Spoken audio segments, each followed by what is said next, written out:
Hey, what's going on, guys? Money Making Joey back here doing another video, and in today's video we're going to be discussing, should you drive rideshare on the Uber or Lyft platform, both, or whichever one you choose? Should you actually be driving part-time or should you be driving full-time? Now, of course, for some people out there, it's actually going to depend on what's going on in your life. I have made mention of this in previous videos, and I'm actually going to be mentioning it again for you guys.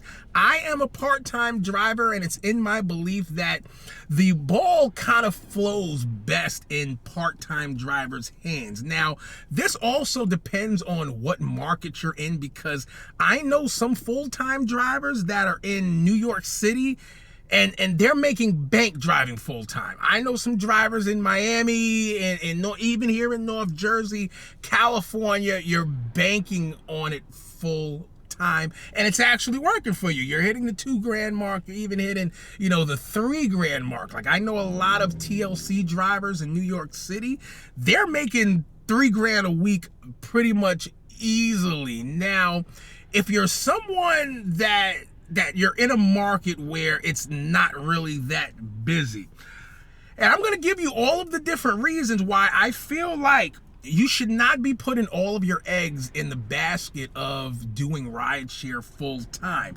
If this is your first time seeing me on YouTube, it's going to be important that you guys go ahead and get subscribed to the channel. I do helpful videos all the time. Now, there is a very important video that I want you guys to check out where we really crunch the numbers as far as what a full-time driver would make before and after expenses. There's not a lot of YouTubers out here in the space that make those kind of videos, so I definitely felt like it was important. Now, just like, in that video where I gave the full expense breakdown of, and there was also a video, should you drive for Uber or should you just go out there and get a job? I didn't give it a full opinion on what you guys should do, just due to the fact that none of us in life are the same.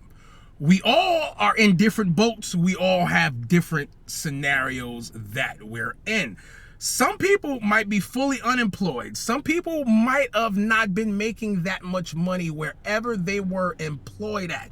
So one thing that we all have to realize as a community, and I want to use the words as a community because I see a lot of people that they leave comments under my videos, they leave comments under other rideshare creators' videos, and they're speaking from a perspective of, it's like, okay, that's your scenario. That's how the numbers crunch out for you. That's how it works for you.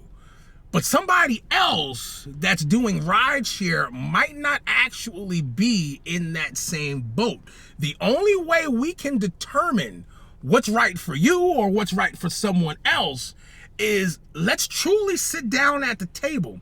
Let's look at what you could potentially go out and get out of life if you were working a full-time job with a part-time job, and what you would actually get out of life when it comes to, just put all of your eggs in one basket and do rideshare 70 hours a week. Bust your butt, and you put all of those hours in.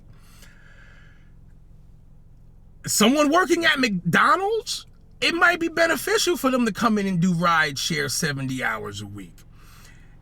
As opposed to, it might not be beneficial for someone to, do rideshare 70 hours a week who was a police officer, a corrections officer, whatever the case may be, because their actual job that they held paid more. Now, that kind of addresses the topic of full-time. Now, when it comes into part-time, like I was saying prior in the video, I really believe that this is where the sweet spot comes in. Now, when I say part-time, I'm speaking about 25 to 30 hours per week that you're dedicated to your rideshare business.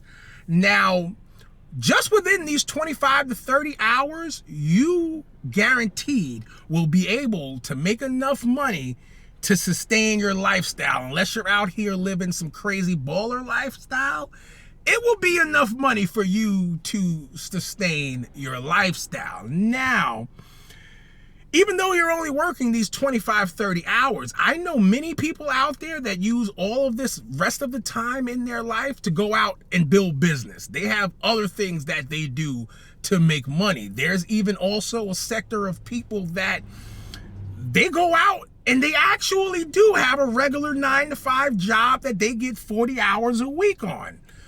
Uber is their part-time job. Like, they were crunching some numbers, and I believe before the pandemic, there was somewhere around 7 to 10 million people in the United States of America that participated in the rideshare industry. If we fast forward to today, that number is now at like 64 million people in the United States of America.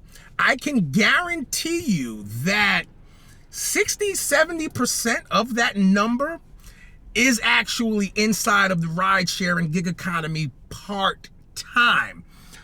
You have also, a bunch of other people where they're like musicians, comedians, whatever the case may be. And just being in the rideshare industry, Uber allows them to go ahead and make their money, like I said, to go ahead and live their lifestyle. And then they're at a point where, okay, all of this rest of the time that I have in my life, I can go ahead and pursue my dream of being an artist, pursue my dream of being a rapper, pursue my dreams of being a comedian. Because at the end of the day, I guess it's safe to say that life is not always about work. Now, as far as a disadvantage goes, the money that you make driving in the rideshare industry part-time, the expenses that you incur, the damage and depreciation that you do to your vehicle annually is going to be way less, and it's not going to take that much out of your pockets. Whereas if you're doing this full time, you have this way bigger brunt as far as expenses goes. Like, we took $1,600 a week annually, which I think, we chopped it down to like $45,000, and that was before any major expenses. So one thing that I really like to carve and bang into your head is crunching the numbers long term. Don't just crunch the numbers for the week, the month, do them annually. And this is going to be a determination that you have to make within yourself. Another video here on YouTube where it's really just a conversation, a discussion to make you guys look at things and just think a little bit. So give this video a thumbs up if you guys have found value in this video. Get subscribed to the channel like always. If this is your first time seeing me on YouTube, Money Making Joey, I'm out of here, and I will see you guys in the next one.